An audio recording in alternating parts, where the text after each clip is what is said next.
I want to ask your father about a mugging incident. Mugging? My father? Yes. Your father is suspected of mugging. Is he at home now? Yes, he is here. Do you want to see him? The police officer looked puzzled for a moment at my tone, but said, "Please let me see him," so I took the police officer into the house and opened the door. My father is here. The police officer was stunned to see my father there. This was a few months ago. My name is James. I'm a fourth-year university student. I've decided to work for a major company, but there's still something I'm undecided about. Whether or not to take over my father's company. My father is the president of a small factory. When I was young, I wanted to take over the factory and become a president like my father, but that feeling disappeared when I entered my rebellious phase. I began to feel embarrassed by my father, who was always covered in oil stains in his work clothes. That feeling remained unchanged even after I became a teenager and even now, somewhere in my heart. After becoming an adult and working part-time jobs, I began to respect my father, who worked hard while supporting many employees and their families. But I couldn't shake the feeling that a salaryman who wears a suit and works hard is cooler than my father. One day, while shopping with my father, we were suddenly called out from behind. James. My father and I turned around together. There was a man of the same age as my father. Jack. Long time no see. This Jack person was apparently a classmate of my father's from high school. Jack, who was wearing a suit, happened to be on an outside sales trip. After revealing that he worked for a famous large company, Jack asked my father, "Did you take over the family business after all?" "Oh yeah, that's right. We're still managing somehow." "That dirty little factory of yours? You've become quite something as its president. And you're only a high school graduate? That's impossible. You really are pathetic." I was shocked by Jack's words. That factory was started by my grandfather and my father is the second generation. I knew he had taken over after graduating from high school, but I never thought there would be a classmate who would make fun of him like that. Jack continued to smile silently at my father. "So? Did you make your father's factory bigger? You said you were going to take over the company in high school and make it bigger." "No, unfortunately I didn't have any business sense. That dream didn't come true." "Ha ha ha. You couldn't help it. You're good with your hands but your head isn't very good. But it's good that you didn't go bankrupt. I thought guys like you were going bankrupt."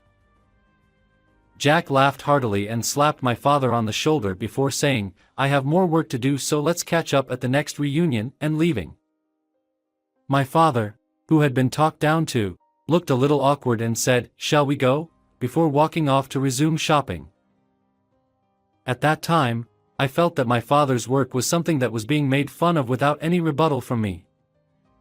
The balance between taking over my father's company or continuing to work for a famous large company tilted heavily towards working for the latter. A few weeks later, my father's alumni association was held. By chance, it was held at the bar where I worked part-time. The place was busy with many customers that day, and I didn't have many opportunities to bring food and drinks to the table where my father's alumni association was being held. I thought it was lucky, but I eventually had a chance to go to that table.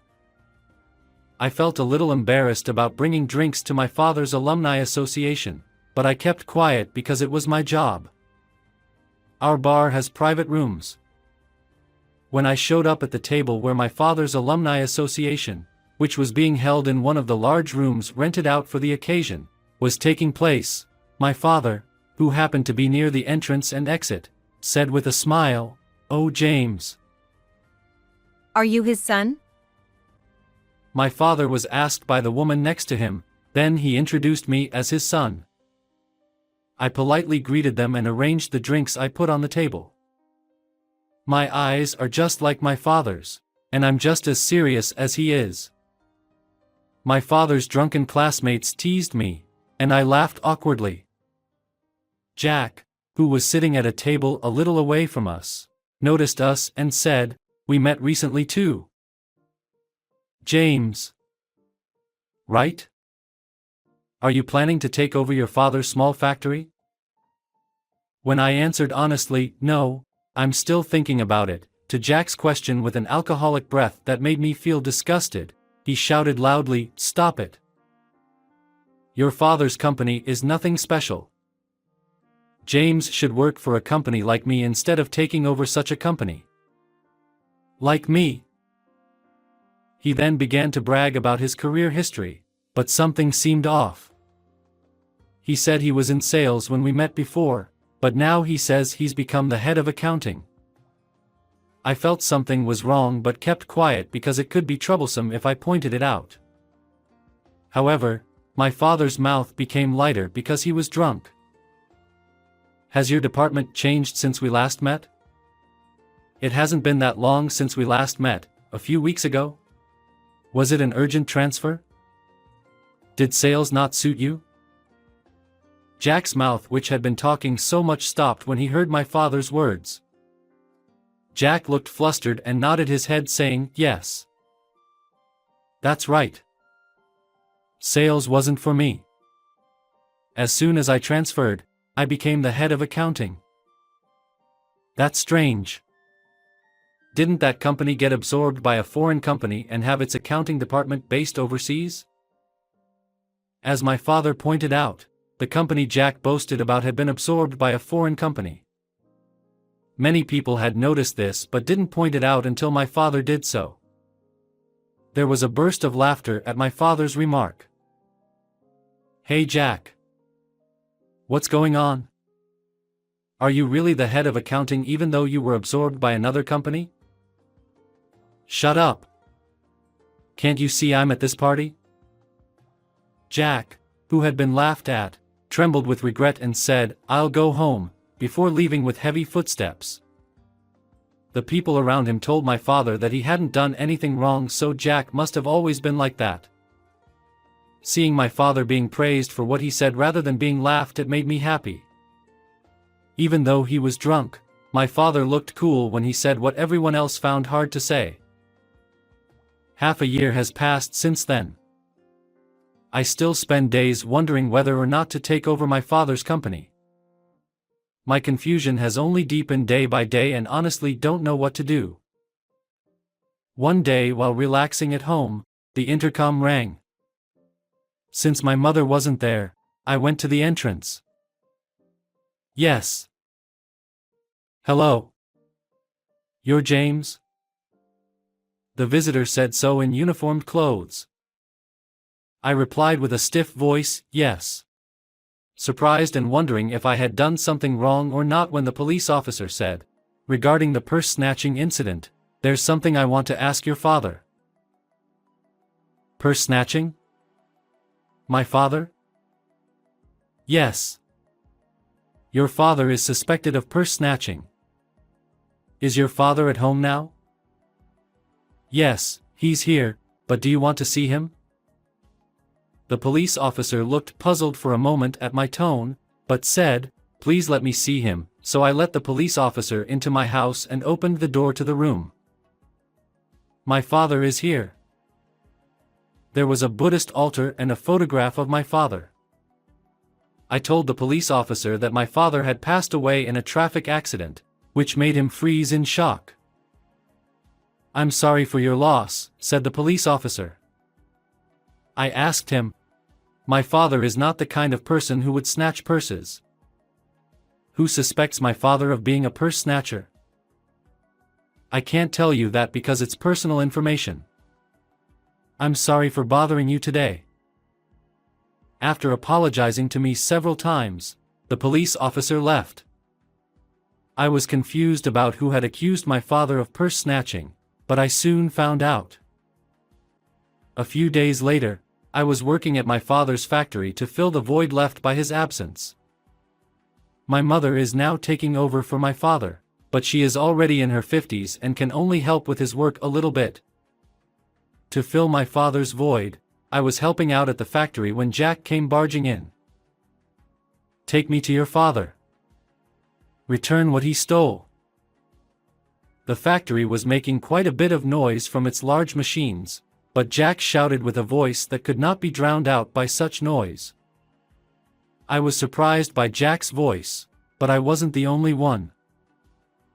As other employees stopped working and were surprised, I spoke to Jack. My father isn't here." "Then at home?" "Call him out right away. I'm having trouble because your father snatched something from me." I heard a voice from one of the employees saying, "Purse snatching? Is it our president?" But Jack crossed his arms and refused to budge. He kept shouting, "Give me your father." In response, I asked him, "My father is not the kind of person who would snatch purses. Are you sure you're not mistaken?"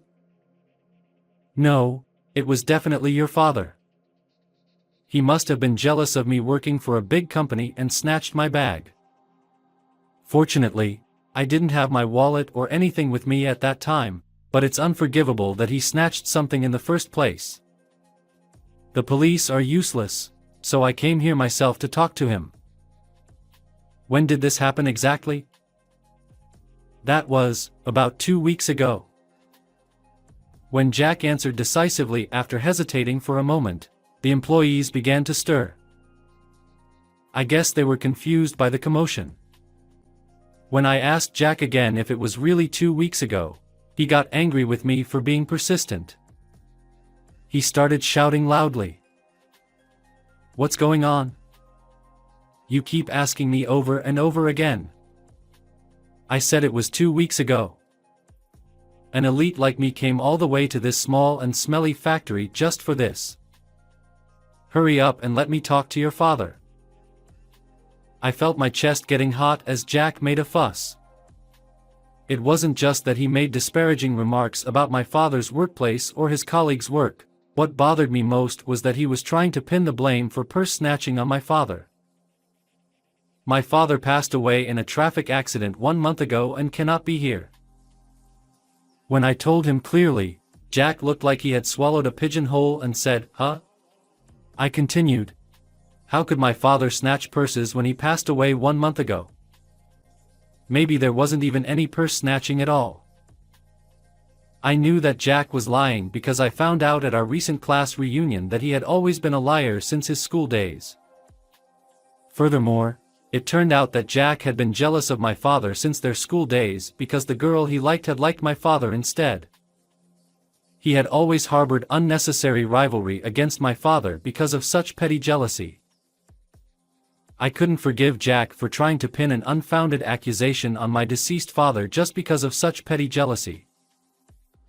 So then he snatched purses just before he died? As Jack continued to insist on his claim, someone else started shouting from another direction.